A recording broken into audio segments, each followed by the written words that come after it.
사도행전 14장 19절부터 28절까지 교독하겠습니다.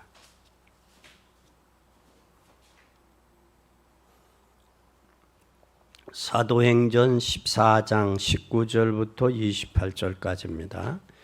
유대인들이 안디옥과 이고니온에서 와서 무리를 초인하여 돌로 바울을 쳐서 죽은 줄로 알고 성 밖에 끌어내치니라.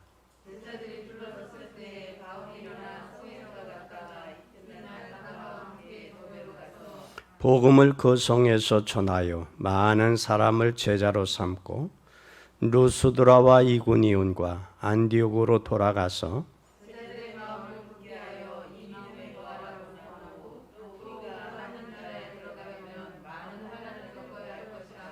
각 교회에서 장로들을 택하여 금식 기도하며 저희를 그 믿음 바 주께 부탁하고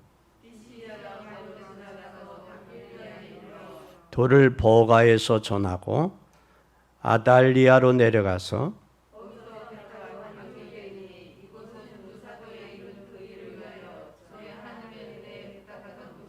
이러므로 교회를 모아 하나님이 함께 행하신 모든 일과 이방인들에게 믿음의 문을 여신 것을 고하고 아멘. 여러분, 우리가 인생을 살다 보면 간혹 가다 보면 참으로 이럴 때가 있어요. 이럴 때는 우리는 뭐해요? 분통 터질 때도 있죠. 너무 억울할 때도 있고 또 억울하다 보니까 굉장히 그 억울함을 인해서 큰 문이 열리기도 하고 때로는 그 억울함 때문에 병이 찾아오기도 하고 또 병이 찾아올 뿐만 아니라 전도도 하지 못하는 사람들이 전도하는 것을 방해하는 일들을 할 수가 있습니다. 오늘 유대인들이 안디옥과 이고니온에 있는 사람들을 데리고 바울을 핍박하러 왔는데 이 거리가 자그마한 지학자들은 78km라. 그러니까 여기에 안디옥과 이고니온 사람들을 데리고 지금 바울의 복음 전하는 데까지 온 거예요. 그 키로가 몇 킬로라고요? 78km. 4km가 10리니까 얼마나 되는 거예요? 여러분, 그 먼 거리를 복음 전하는 바울을 향해, 바울과 바나바를 향해 뭘 해라 왔다? 핍박하러 왔을 뿐만 아니라 핍박이 그냥 하는 것이 아니라 돌로 들어서 치는 거예요. 여러분, 바울이 사울 시절에 누구를 돌로 치는 것을 목격했어요? 스데반이죠. 스데반 집사님을 돌로 치는 것을 목격했던 사울이 바울이 되어서 지금 오늘 이 성에서 복음을 전도하다가 뭐를 하고 있어요? 돌에 맞는 그런 일을 당하는 거예요. 돌에 맞았는데 얼마나 심하게 맞았던지 이 바울이 죽은 줄 알고 사람들이 성 밖으로 내쳤어요. 다시 말하면 성 안에서 복음을 전했다는 거죠. 죽은 줄 알고 성 밖으로 내치고 사람들이 그 중에 믿는 사람들도 있고 또 제자들도 있으니까 바울을 가운데 놓고 사람들이 빙 둘러섰어요. 둘러선 이유가 왜 둘러섰을까? 복음을 전하다가 맞아 죽은 바울을 둘러쓴 거예요. 오늘 우리가 인생을 살다 보면 이런 억울한 일 당할 때가 있어요. 억울한 일 당하면서도 바울은 뭘 했어요? 믿음에 굳게 서라. 이 복음을 증거하라. 우리는 그러면서 오늘 본문에 뭐라고 말씀을 하고 있느냐면 22절에 제자들의 마음을 굳게 하여 이 믿음에 거하라고. 그리고 하나님 나라에 들어가려면 많은 환난을 겪어야 할 것이라고. 그리고 23절에 각 교회 장로들을 택하여 금식 기도하며 저들을 그 믿은 바 주께 부탁했다는 사실. 그럼 바울이 한 일은 복음 전하는 거, 제자 세우는 거예요. 그러면 그 고난과 핍박이 있으면서도 뭘 했느냐? 복음을 전했어요. 우리는 때로는 아무 잘못 없이 복음 전한다는 것 때문에 우리가 고난 당할 때가 있어요. 지금 바울이 이고네온에서 이 복음 전하기 전에 무슨 일이 있었어요? 안진뱅이가 일어났죠. 사람들이 바울을 신으로 하고 신이라고 바울을 추모하고 제사까지 지내려고 했던 그런 사람들이 있는가 하면 뭐를 알지 못해서 복음을 알지 못해서 바울을 돌로 쳐서 죽이면 그 복음이 끝나는 줄 안다. 이것이 바리새인들의 생각이고 이것이 영적인 문제 있는 사람들의 생각이라는 사실을 우리는 기억해야 돼. 유대인들이 예수님을 십자가에 못 박으면 끝나는 줄 알았어요.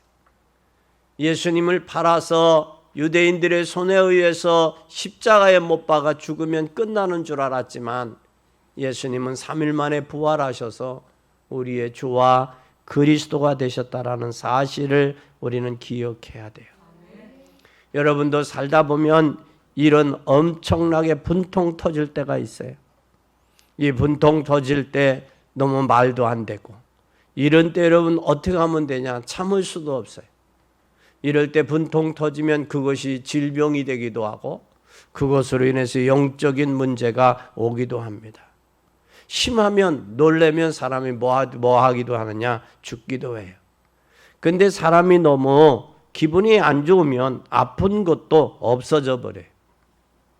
근데 여기 바울이 거기에서 핍박을 받고 돌에 맞아 죽는 줄 알고도 그 성에 다시 들어갔어요. 왜 들어갔어요? 제자인 누가 있기에? 디모데가 있기에. 그 믿음으로 낳은 핍박과 고난 중에 낳은 제자 디모데 아들이 있기 때문에 그 성에 맞아 죽은 줄 알면서도 다시 또 들어가는 그 바울의 모습을 우리는 보면서 우리도 믿음 안에서 생각해 보는 복된 여러분이 되기를 바랍니다. 바울은 오늘 본문에서 세 가지의 중요한 비밀을 가지고 있었어요. 본질을 가지고 있었어요. 그 본질이 뭐였느냐? 첫째, 인생은 한 번뿐인 인생이에요. 한 번뿐인 인생의 날 속에서는 큰 어려움에는 하나님의 계획이 있음을 깨달아야 돼. 한 번뿐인 인생. 그 분통 터질 일 속에서는 하나님의 뭐가 있다? 계획이 있다. 그런데 한 번뿐인 인생에 한 번 죽는 것인데 그런데 내가 이 복음을 전하다가 죽는다. 그건 영광이에요. 그건 하나님의 계획이 축복이 있어요. 여러분 창세기 4장에 보면 11절에 보면 아벨의 순교의 피가 지금도 흐르고 있다. 아벨은 하나님 앞에 예배를 드렸어요. 가인은 그 예배가 연락되지 않았어요. 그러므로 분내어서 뭐를 했어요? 동생인 아벨을 죽였어요. 여기에서 잘 봐요. 왜 죽였을까? 저 아벨을 죽이면 하나님이 내 제사 받겠지. 욕심입니다. 시기의 질투에서 온 거예요. 여러분 잘 보세요. 인간의 내면 속에 하나님 떠난 인간의 내면 속에는 시기와 질투에 잡혀버리면 뭐까지도 온다? 살인까지도 난다는 사실이에요. 그런데 하나님은 아벨의 피가 땅에서 뭐한다? 호소한다. 그로 인해서 땅은 뭐 받는다? 저주를 받는다라고 했어요. 그뿐만 아니라 순교하다가 복음을 전한 선지자 이사야 선지자를 한번 잘 보세요. 지금도 이사야 선지자를 통해서 하신 말씀이 그대로 성취되고 있습니다. 이사야 6장 13절에 뭐라고 말씀하고 있느냐? 이사야 6장 13절에 분명히 말씀하고 있어요. 그루터기를 세울 것을 말씀하고 있어요. 렘넌트를 세울 것을 말씀하고 있어요. 그 다음에 사도행전 11장 19절에 보면 안디옥 교회가 스데반의 환난으로 인해서 뭐가 됐어요? 세워졌어요. 사도행전 11장 19절 그때에 스데반의 일로 일어난 환난으로 말미암아 흩어진 자들이 베니게와 구보로와 안디옥까지 이르러 유대인들에게 말씀을 뭐하는데? 전하는데 다시 말하면 스데반의 일, 스데반의 환란이지만, 스데반은 순교지만 교회에게, 예루살렘 교회에게 있어서는 큰 환란입니다. 같이 복음 전하는 스데반 집사가 저 유대인들에 의해서 순교를 당했다는 일. 이건 여러분 얼마나 큰 환란이에요. 그러나 그들이 환란 당했지만, 그러나 그들의 환란과 핍박으로 인해서 뭘 했다고 그랬어요? 오늘 베니게와 구보로 안디옥까지 뭘 했다? 유대인들에게 말씀을 전했다라는 사실이에요. 또 뿐만 아니라 인생은 한 번 죽는 것인데 어떻게 살다가 죽느냐가 중요합니다. 우리에게는 한 번의 기회가 있어요. 그 한 번의 기회에서 우리는 본질을 잘 깨달아야 돼요. 내 한 번뿐인 인생 무엇을 하다가 갈 것이냐라는 거예요. 그게 우리의 삶의 본질이에요. 하나님이 왜 나를 구원하셨고 왜 예수 그리스도를 이 땅에 보내셨는지, 인간의 한계가 있기 때문에, 인생은 한계를 넘어설 수 없기 때문에, 인간의 운명과 발자와 저주에서 벗어날 수 없기 때문에, 재앙에서 벗어날 수 없고 다가오는 환난과 고난과 어려움에서 벗어날 수 없기에 하나님께서 예수 그리스도를 보내셨다는 사실, 그것이 우리의 본질이에요. 그럼 나는 이제 내 인생, 남은 인생, 한 번뿐인 인생을 어떻게 살아야 되느냐? 이게 오늘 본문이요. 바울은 어떻게 살았느냐? 이것이 본문의 말씀이에요. 한 번뿐인 인생, 복음으로 승리하는 여러분 되기를 바랍니다. 여러분 1866년도에 고종 3년 때 미국의 상선이었던 제넬런스 호먼호를 타고 이 땅에 왔던 선교사가 있어요. 그는 그 성에서 모르는 대동강 하류에서 배가 더 이상 가지 못하니까 거기에 우리의 고종의 그때 당시에 누구에게 있었느냐면, 그때 당시에 박춘곤이라는 사람에 의해서 쑥섬으로 끌려가서 쑥섬에서 칼로 죽임을 당해요. 그게 바로 누구냐면 토마스 선교사예요. 토마스 선교사. 근데 이 박춘권이가 출세를 하고 덩치가 크고 출세를 해서 나중에 이제 그 관직에서 물러나고 나중에 60이 넘어서 이제 집에서 할 일도 없으니까, 그때 당시 토마스 선교사가 자기의 칼에 죽으면서도 뭐를 했느냐? 태연하게 성경책을 주고 죽었어요.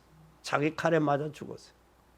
근데 이 박춘권이라는 이 사람이 자기 칼에 맞아 죽으면서도 태연하게 뭐하지 아니하고 반항하지 아니하고 태연하게 성경책을 주고 갔단 말이에요.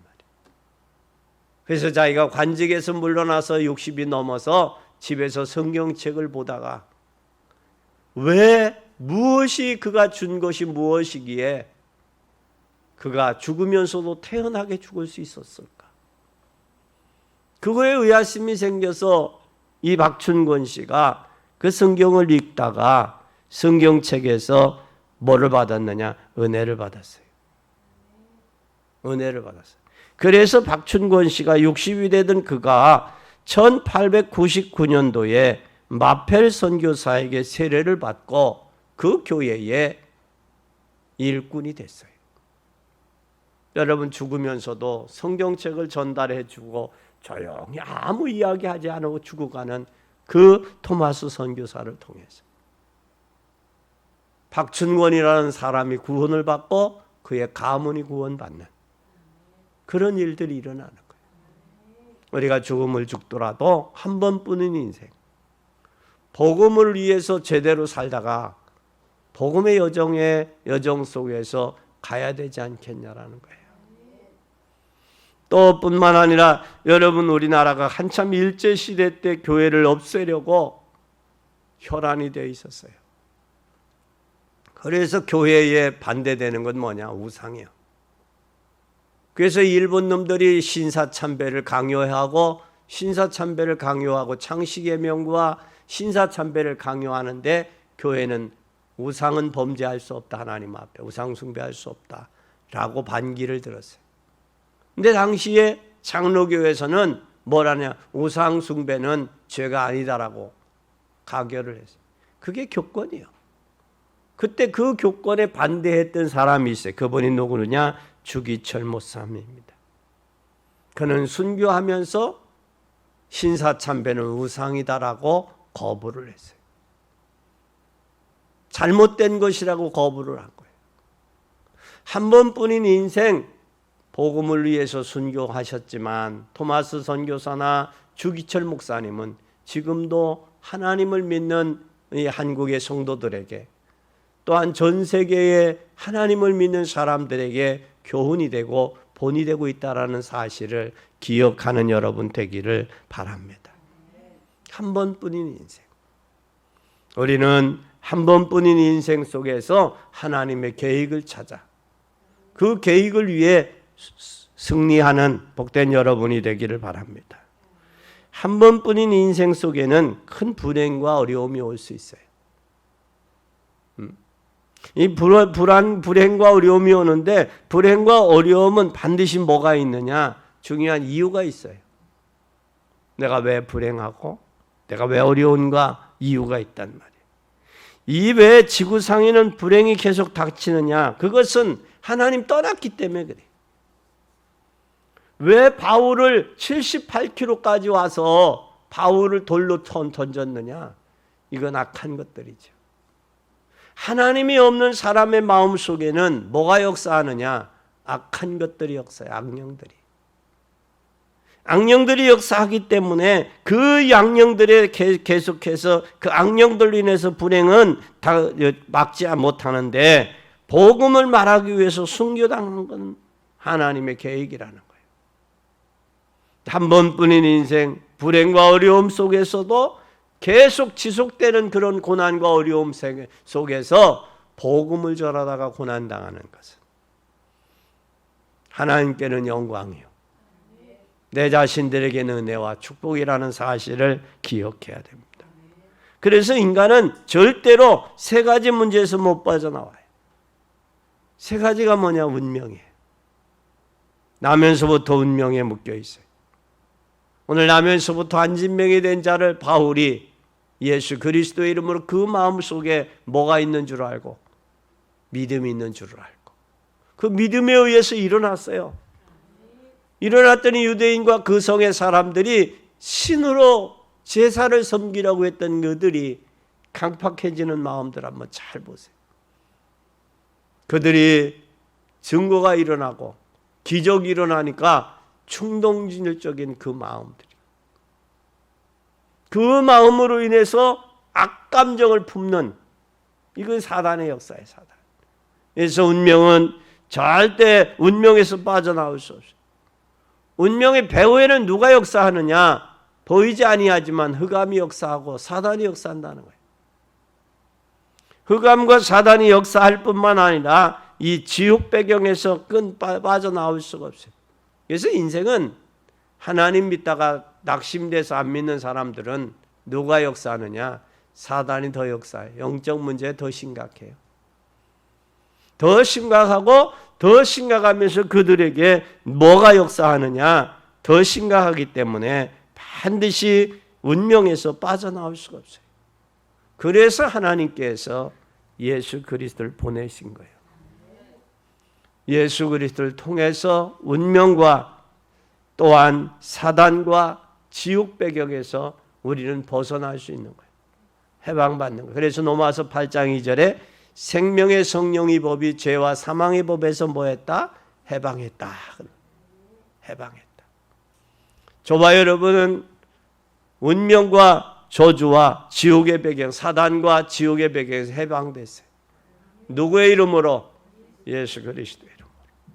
예수 그리스도의 이름으로 지옥과 사단과 운명에서 벗어났다면 이제는 우리 남은 인생을 어떻게 살아야 될 것이냐라는 거예요. 그래서 지구상에는 지금도 6가지 재앙이 계속해서 내려오고 있어요. 그래서 시간이 갈수록 사람들이 정신적인 문제가 심각해져요. 그래서 우울증 환자가 가득 차 있고 우울증 환자가 가득 차면서 공부할수록 조울증 환자, 이게 배운 사람이요. 공황장애, 이건 배운 사람들의 화장 가득 해서 뭐가 초만을 이루고 있느냐? 자살이 초만을 이루고 있다라는 거예요. 그래서 지금 우리나라가 자살 대국이 된 거예요. 자살 대국. 전 세계에서 자살 1위 국가가 한국이에요. 출생도 꽂히면서 자살 1위 국가의 오명을 벗지를 못하고 있어요. 그런데 대한민국에서 자살이 가장 많은 데가 어디냐? 충청남도예요. 충청남도에서도 가장 많은 데가 어디냐? 천안이요. 천안에서도 가장 많은 데가 어디냐? 저 서북부요. 여러분, 자살이 갈수록 많아진다는 거예요. 이 자살률이 많은 것은 정치적인 사회적인 환경의 요소도 있지만 또한 정치적인 요소도 있다라는 사실이에요. 인간의 진정한 가치, 인간의 진정한 영적인 문제를 모르고 있다라는 사실이에요.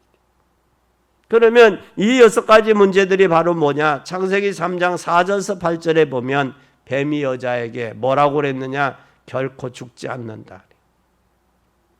너희가 이것을 먹는 날에는 눈이 밝아 하나님과 같이 되어 선악을 분별할 줄 안다라는 거예요. 선악만 분별할 줄 아는 게 아니라 그들의 눈을 보고 보암직하고 먹음직하고 탐스럽고 지혜스러울 만큼 보였어요, 자기에게. 그래서 지금 사람들은 모두가 뭐냐? 자기중심적이요. 내가 이걸 먹는 날에는 내가 하나님이 된다라는 사실에 거기에 속아 있다라는 거예요. 속아 있어요. 심지어 어느 정도냐? 부모가 자녀를 혼내키면요, 그 자녀가 부모를 고발을 해요, 경찰에. 여러분이 잘 아는 저 북녘 땅에 있었던 일들이 이 땅에서도 지금 이루어져 가고 있다는 거예요. 이거 심각한 일들이에요. 이거 사단의 역사예요. 사단의 역사예요. 그뿐만 아니라 내 눈이 밝아 그걸 보고 보암직 먹음직 탐스러고 지혜스러운 나무인지라 그걸 따먹고 자기에게 함께한 남편에게도 줬어요. 그래서 중요한 것은 가정의 엄마의 역할이 중요해요. 그리고 복음 전달책이 참 중요한 거예요. 그래서 여러분들에게는 그걸 먹고 나서 남편에게 주고 나니까 무슨 현상이 있었어요? 눈이 밝아진 거예요. 영적인 눈이 밝아진 게 아니라 육신의 눈이 밝아지고 영적인 눈은 어두워지고 육신의 수치를 가리려고 뭐 한 일이 뭐예요? 아담과 하와가 무화과 나무 잎이에요. 여러분이 알지만 무화과 나무 잎은 손가락 같아요. 이걸로 가릴 수 있어요? 가릴 수 있다고 생각하니. 그러니까 하나님 떠나니까 지혜가 우둔하면 인간이 미련한 거예요. 미련한 거예요.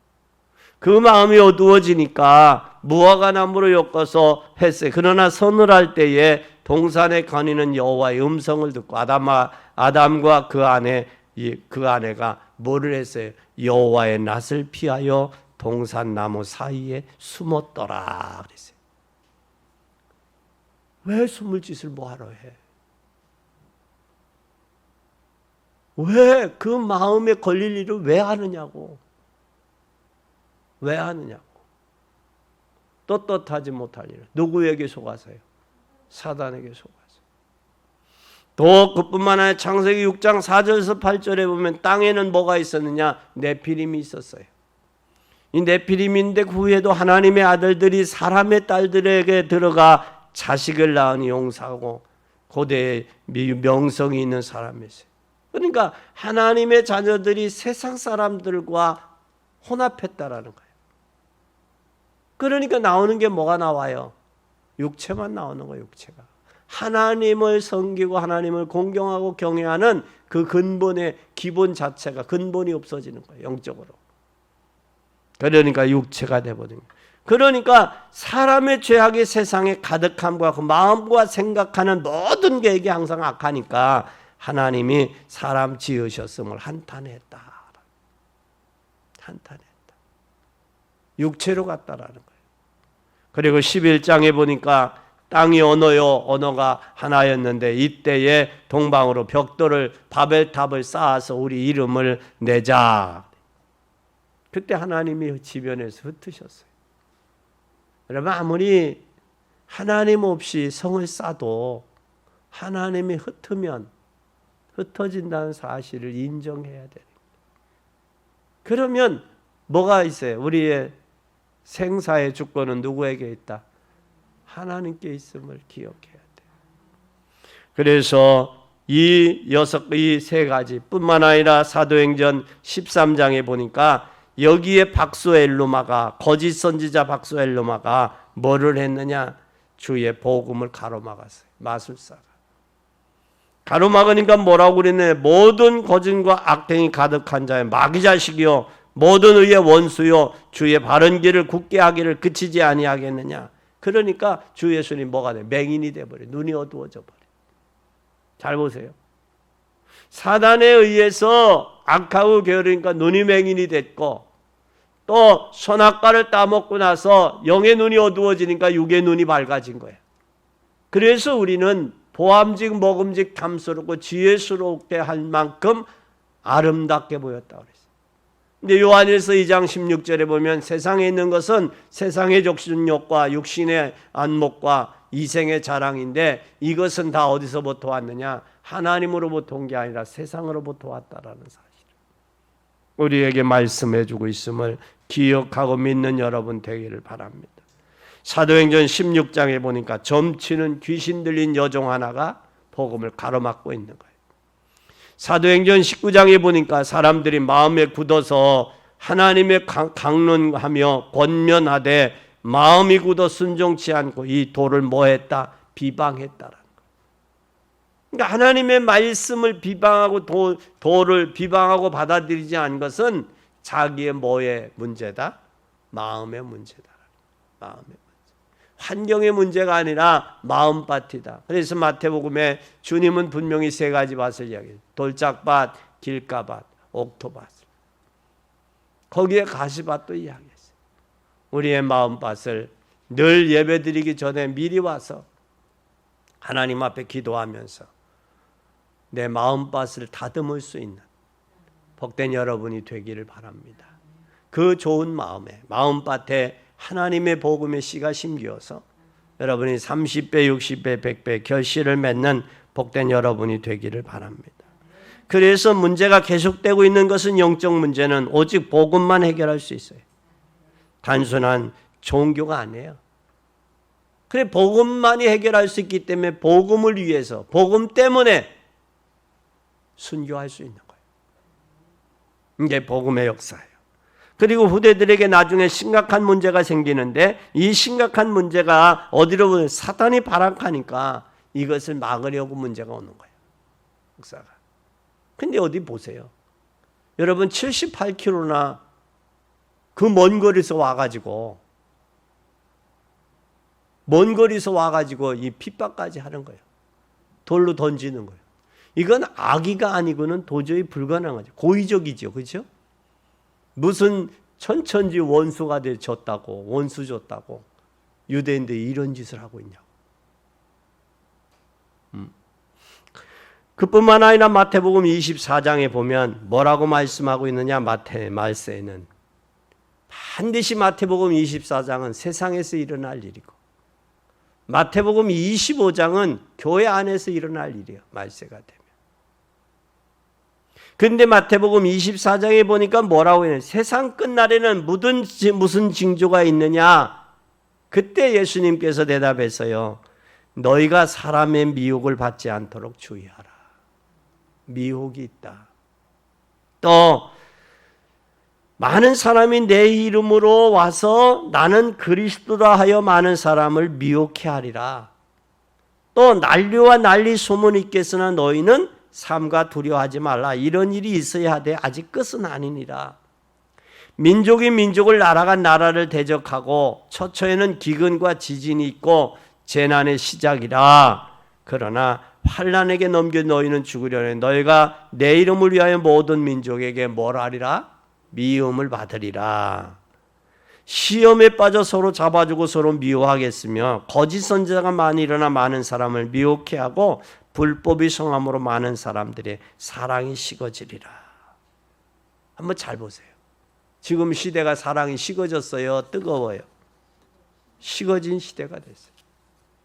이건 시대가 그래요. 각처의 기근과 지진과 환란, 전쟁, 불법이 성해요. 여러분, 법이 없어서 나라가 국민들이 불행한 건 아니에요. 법이 없어서 불법이 성해요. 또 그뿐만 아니라 마태복음 25장에 보면 교회 안에는 열처녀와 같다 그랬어요. 열처녀가 5은 슬기 있고 5은 미련하고 5은 등과 기름을 준비하고 5은 등은 있으되 기름은 없는. 그리고 또 하나는 타국에 갈 때 주인이 타국에 갈 때 불러서 5달란트, 2달란트, 1달란트 그의 재능에 맞게 주인이 나눠줬어요.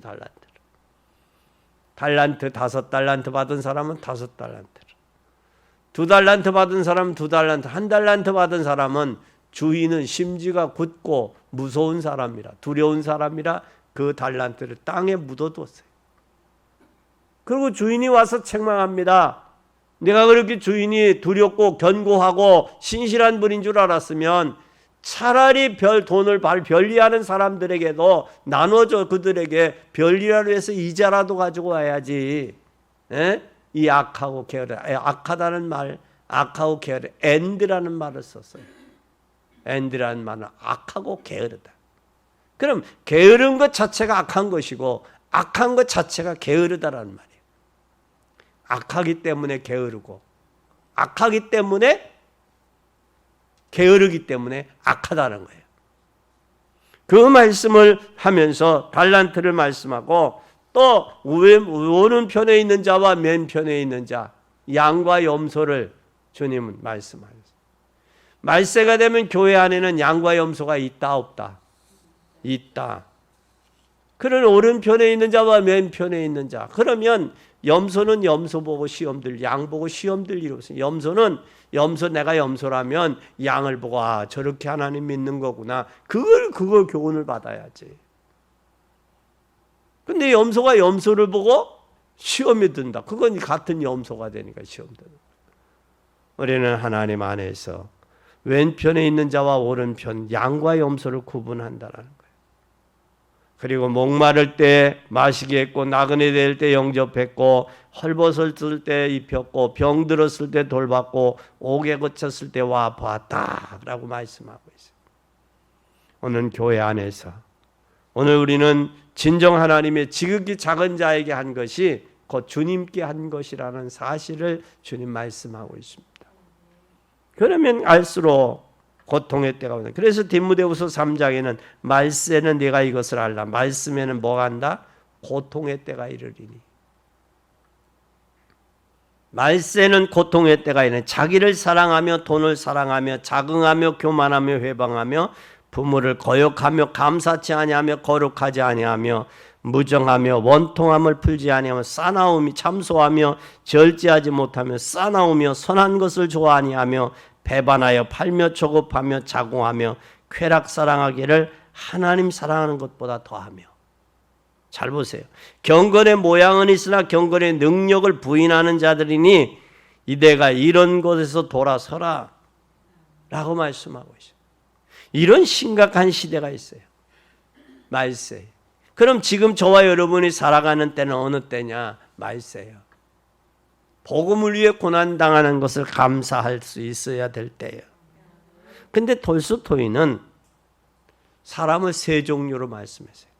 꼭 필요한 사람, 있으나 마나인 사람, 있어서는 안 될 사람,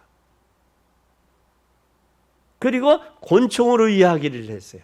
개미 같은 인생, 거미 같은 인생, 꿀벌 같은 인생. 개미는 자기밖에 몰라요. 남 도와줄지도 몰라. 남 배고픈 사람 도와줄지도 몰라. 자기밖에 몰라. 그건 개미요, 개미. 거미는 어떻게 해요? 처마 밑에 거미줄을 딱 치고 지나가는 것들 곤충들을 딱 걸리면 뭐예요? 잡아먹는 인생. 그런 인생들이 지금 갈수록 강팍해져. 자기밖에 모르니까 많아져요. 그리고 또 뭐냐? 꿀벌은 한참 양봉이 많을 때, 꿀이 많을 때 며칠밖에 못 사냐? 34일밖에 못 사. 34일밖에 못 사는데 나중에는 날개가 찢어져서 죽어. 날개가.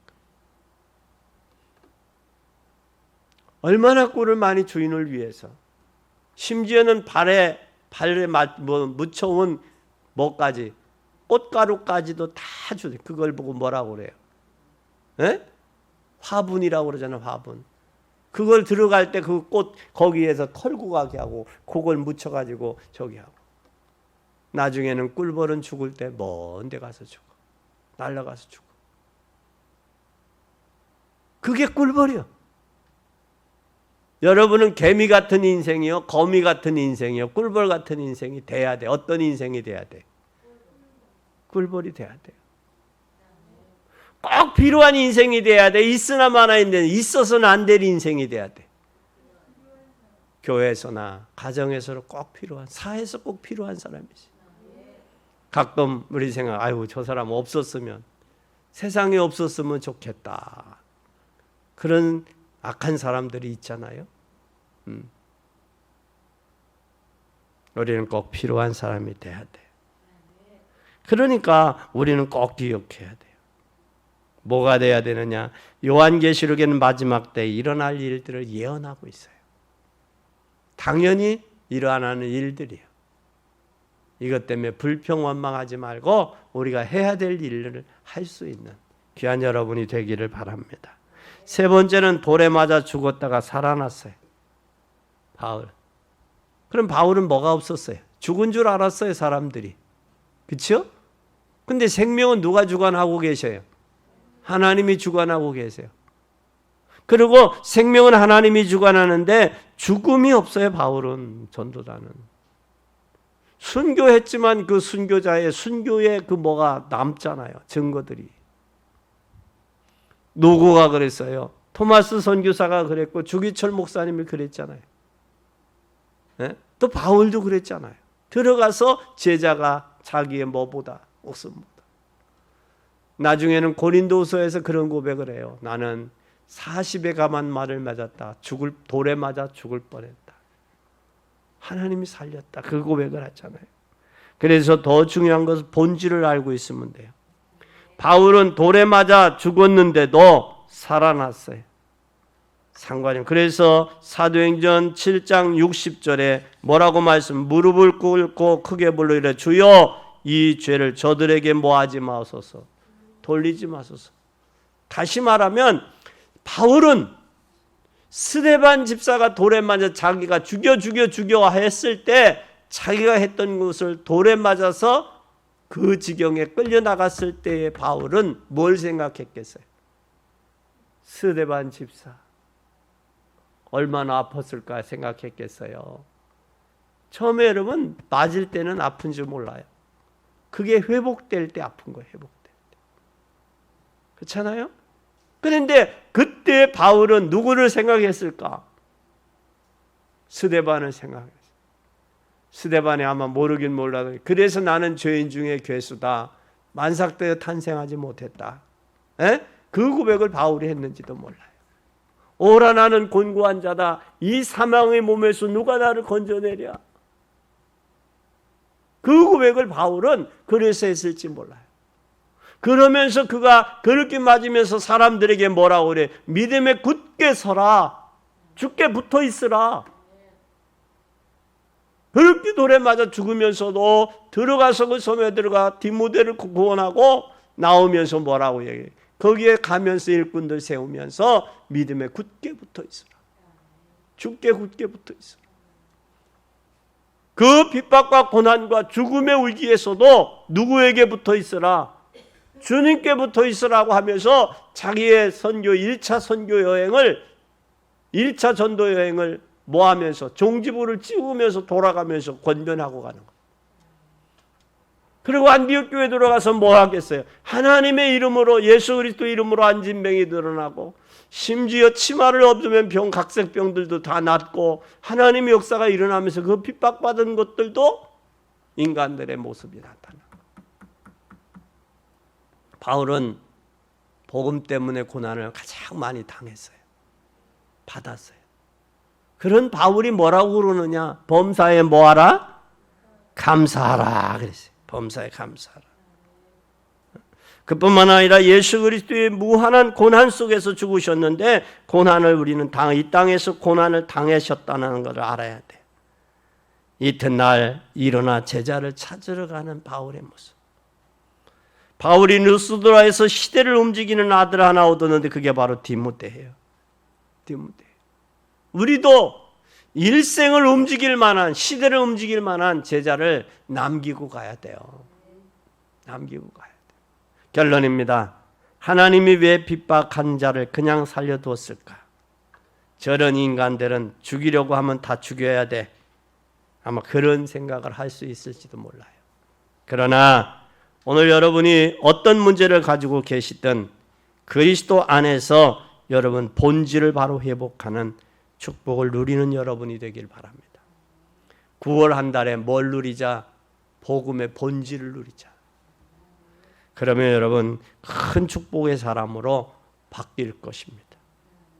복음을 놓치고 후회하는 삶이 되지 아니하고 인생의 여정 속에 복음의 삶의 여정에서 복음의 본질을 회복하는 복된 여러분이 되기를 예수님의 이름으로 간절히 축원합니다.